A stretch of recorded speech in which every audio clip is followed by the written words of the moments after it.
As most of you know by now, the last, just about year now, I've been very focused on the experience of children as we have gotten ready to launch our new K through 5 classroom this fall. Before I even get started, I want to give a shout out to those who have signed up to be teachers. They are starting their first training session today in preparation for September 8th. Olivia Polton, Abby Kettlewell, Annette Baez, Elizabeth Hamilton, Paula Hamilton, Sally Holtz, Donna Shelton, Cheryl Trevithick. Can we please give them a round of applause for volunteering?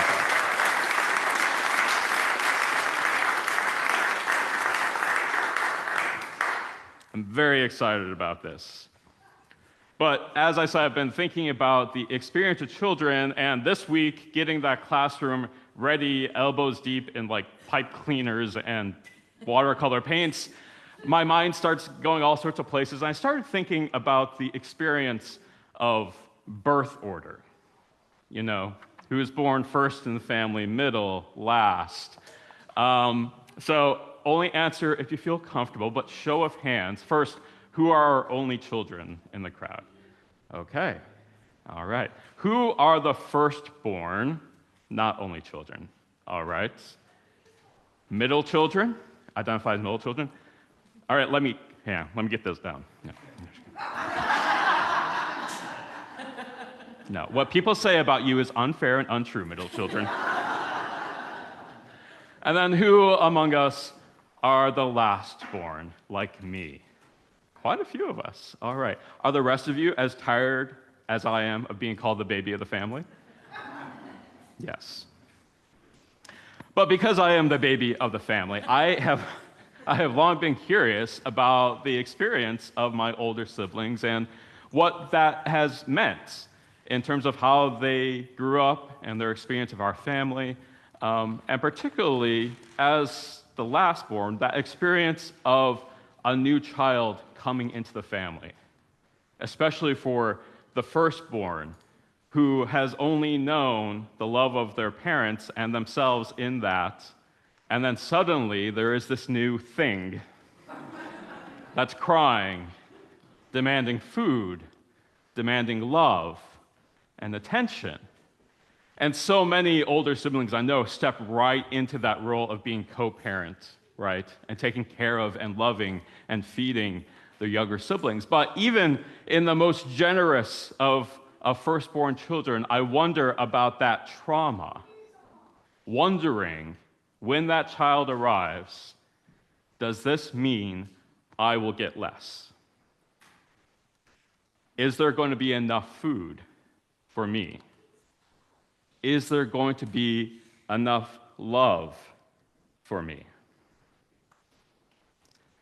These are similar questions and perhaps a similar trauma as happens in the development of religion, and particularly in the development of the Hebrew religion, Judaism, and Christianity.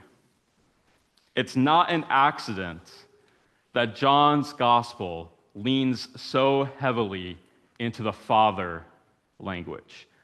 Sigmund Freud has nothing on John the Evangelist. John is very much aware of how family dynamics play out in how we think about our relationship to God and our relationship to one another in religion. All comes down to some basic questions of who gets God's attention, who has access to God the Father, who can lay claim to God's love, who can call on God for help. And historically speaking, Judaism found itself like a firstborn child, suddenly with all these younger siblings running around calling themselves Christians, laying claim to the love of their God, laying claim to the attention of their God, laying claim to the life that comes from their God. And it's through John's memory of Jesus' teachings that John interprets those who are persecuting the Christian church, Jews and Gentiles alike, as having a fundamental flaw in its theology. The persecution comes from thinking that God's love is a matter of birthright.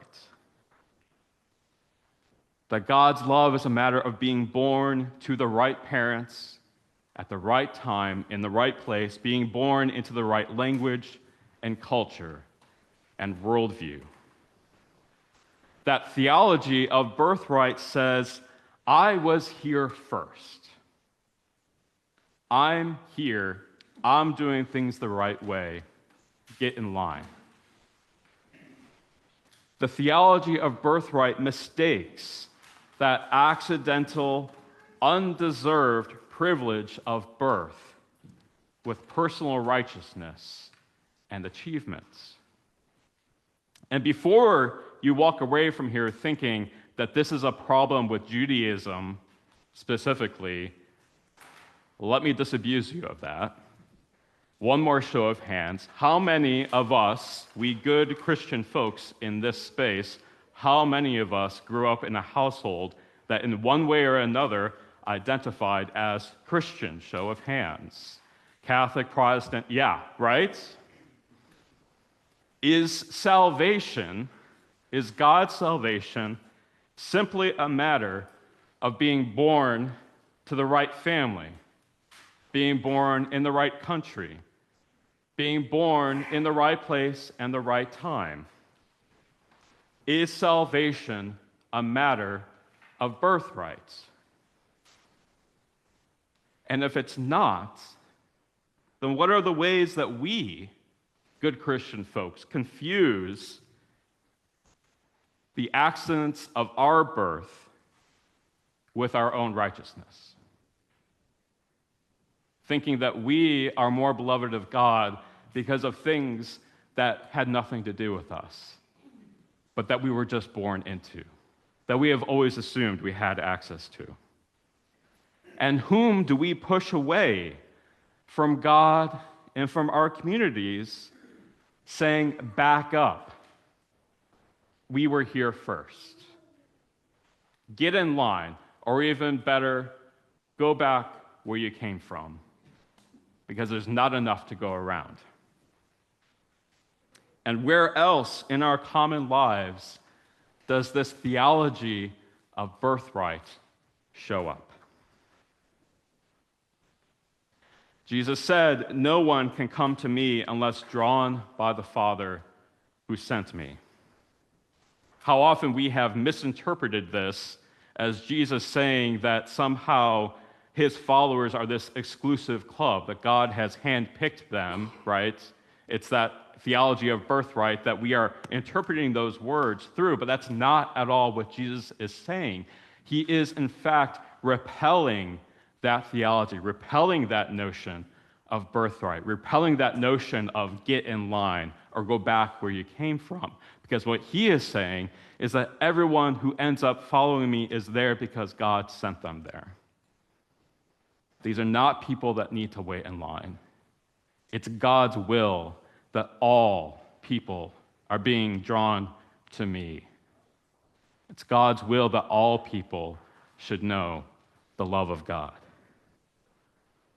These new mouths, nope, let's skip that. Sorry. But what about that fear? That, right, going back to that experience of being firstborn, that deep-seated evolutionary fear that there isn't enough to go around. What if this means I get less? How can there be enough for all of us? How can there be enough bread, enough love? Well, it's interesting, isn't it, how much Jesus talks about himself as the bread. It's this weird poetic imagination that John draws us into around Jesus, where bread and love and life are all kind of metaphors for one another. I am the bread that comes down from heaven. I am the love that comes down from heaven. I am the life that is given for the life of the world. And even more interesting than that, folks, is that all of this teaching comes right after the miracle of the multiplication of the loaves. The miracle of there being enough and more than enough. Because as every child should learn in any healthy family, A parent's love is not scarce. A parent's love is not a limited resource. A parent's love, quite the opposite, multiplies the more it's given away. The love of the family increases with each child that there is to love. And so we have to think that the same must at least be true for God's love too. God's love multiplies with each new person who is reborn into it, with each new person that comes drawn to be loved by God and by God's people. And so, friends, if we can believe that that's how God's love works, that God's love multiplies the more that it's given away, maybe we can think the same thing about bread itself. Amen.